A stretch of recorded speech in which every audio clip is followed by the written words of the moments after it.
जय श्रीमन नारायण। आपके अपने YouTube चैनल आचार्य पंडित अजय शर्मा में बहुत बहुत स्वागत है। आइए आज आप सुनेंगे विष्णु पुराण के दूसरे अंश में 5वें अध्याय की कथा।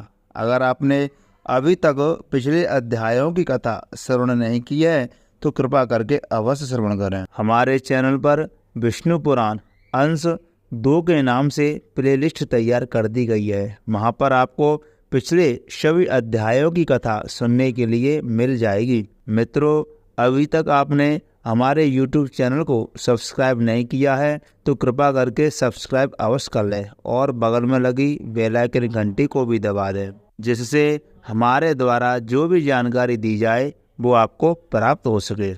मित्रों, ये जो 4 महीने होते हैं ये चातुर्मास के होते हैं। तो मित्रों, ये चातुर्मास का दूसरा महीना चल रहा है जिसको आप भादों के नाम से जानते हैं। चातुर्मास के महीने में विष्णु पुराण का पाठ करने एवं सुनने इस मात्र से सभी मनोकामनाओं की पूर्ति होती है और मरने के बाद मोक्ष पद की प्राप्ति होती है। तो आइए मित्रों, वीडियो प्रारंभ करते हैं। तो मित्रों, आज आप सुनेंगे विष्णु पुराण के दूसरे अंश में 5वें अध्याय की कथा। इस अध्याय में 7 पाताल लोकों का वर्णन किया गया है। तो आइए मित्रों, कथा प्रारंभ करते हैं। बोलिए विष्णु भगवान की जय, लक्ष्मी नारायण भगवान की जय। श्री पाराशर जी बोले, हे द्विज, मैंने तुमसे यह पृथ्वी का विस्तार कहा। इसकी ऊंचाई भी 70,000 योजन कही जाती है। हे मुनि सत्तमा, अतल, वितल, नितल, गभस्तिमान, महातल, सुतल और पाताल, इन 7 में से प्रत्येक 10,000 योजन की दूरी पर है। हे मैत्रेय, सुंदर महलों से सुशोभित वहाँ की भूमियाँ शुक्ल, कृष्ण, अरुण और पीत वर्ण की तथा शर्करामयी, कंकरीली, शैली, पत्थर की और सुवर्णमयी है। हे महामुने, उनमें दानव, दैत्य, यक्ष और बड़े बड़े नाग आदियों की सैकड़ों जातियां निवास करती हैं। एक बार नारद जी ने पाताल लोक से स्वर्ग में आकर वहां के निवासियों से कहा था कि पाताल तो स्वर्ग से भी अधिक सुंदर है, जहां नागगण के आभूषणों के सुंदर प्रभा युक्त आह्लाद कारिणी शुभ्र मणियां जड़ी हुई हैं। उस पाताल को किसके समान कहूँ?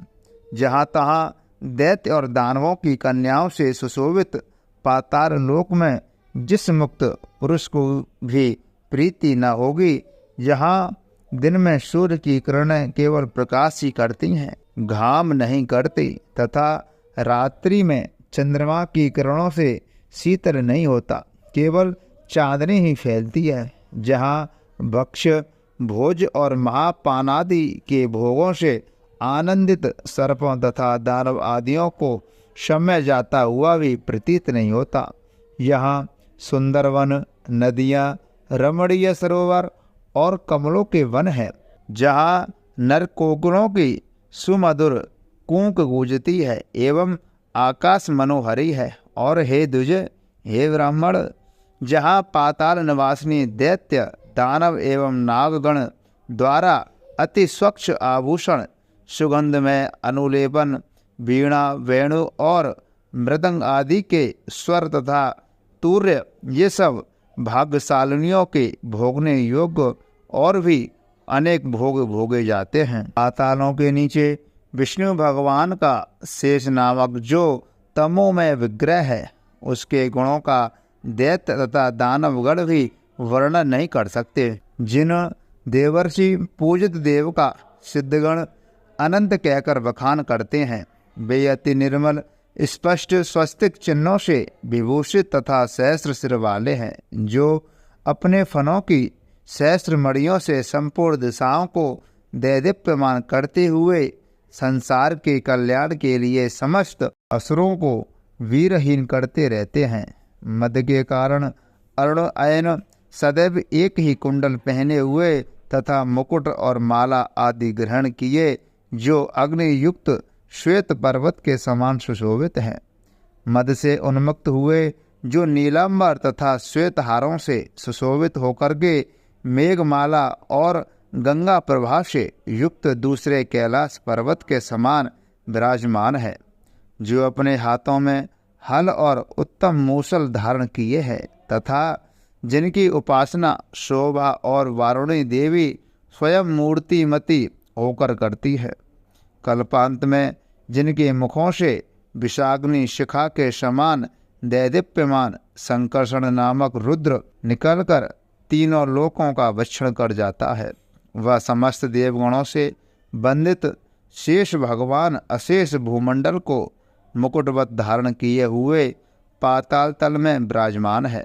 उनका बलवीर प्रभाव स्वरूप तत्व और रूप आकार देवताओं से भी नहीं जाना और कहा जा सकता है। जिनके फणों की मड़ियों की आभा से अरुण वर्ण हुई यह समस्त पृथ्वी फूलों की माला के समान रखी हुई है, उनके बलवीर का वर्णन कौन भला कर सकता है।